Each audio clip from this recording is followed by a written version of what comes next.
দেশের বাজারে plastic, printing ও packaging পণ্য ভালো অবস্থানে থাকলেও কমপ্লায়েন্স সহ একাধিক জটিলতায় বিশ্ববাজারে ভালো করতে পারছে না এই খাত। 18তম প্লাস্টিক শিল্প মেলায় এমন মন্তব্য করেন ব্যবসায়ীরা। এলডিসি পরবর্তী শিল্প চ্যালেঞ্জ মোকাবিলায় তৈরি পোশাকের পাশাপাশি এই খাতের বিকল্প নেই বলে জানান শিল্প সচিব। তাই বিশ্ববাজারে রপ্তানির যোগ্য পণ্য তৈরিতে সরকারের সহায়তার আশ্বাস দেন তিনি। রাকিব আল জাবেদের রিপোর্ট। বিশ্ববাজারে বাংলাদেশের প্লাস্টিক, প্রিন্টিং ও প্যাকেজিং পণ্যের প্রসারে প্রতি বছরের মতো এবারও এই আন্তর্জাতিক মেলার আয়োজন করে Bangladesh plastic goods manufacturers and exporters association BPGMEA।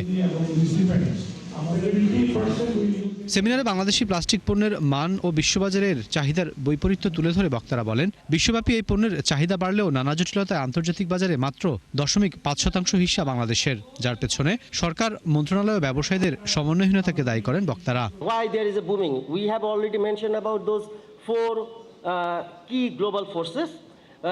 Here also these growth is attributed to the growth of e-commerce and demand for sustainable packaging solutions. আমাদের গতানুগতিক যে ধরনের প্রোডাক্ট আমরা করছি সেখান থেকে বেরিয়ে এসে টেকনোলজিক্যাল এবং সময় উপযোগী প্রোডাক্টের প্রতি আমাদের গুরুত্ব দিতে হবে।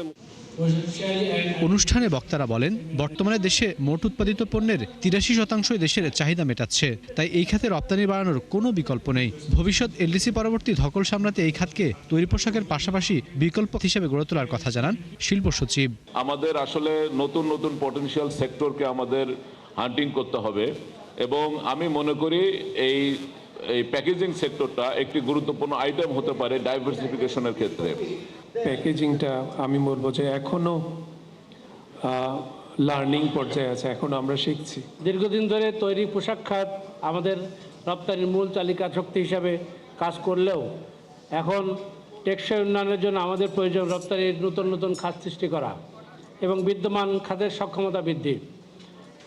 যে প্রেক্ষাপটে প্লাস্টিক এবং প্যাকেজিং শিল্প তার অত্যন্ত সম্ভাবনার ক্ষেত্র। এবারের মেলায় বিভিন্ন দেশের মোট 250-রও বেশি স্টল অংশ নিয়েছে। রাকিব আল জাবেদ, 71, ঢাকা।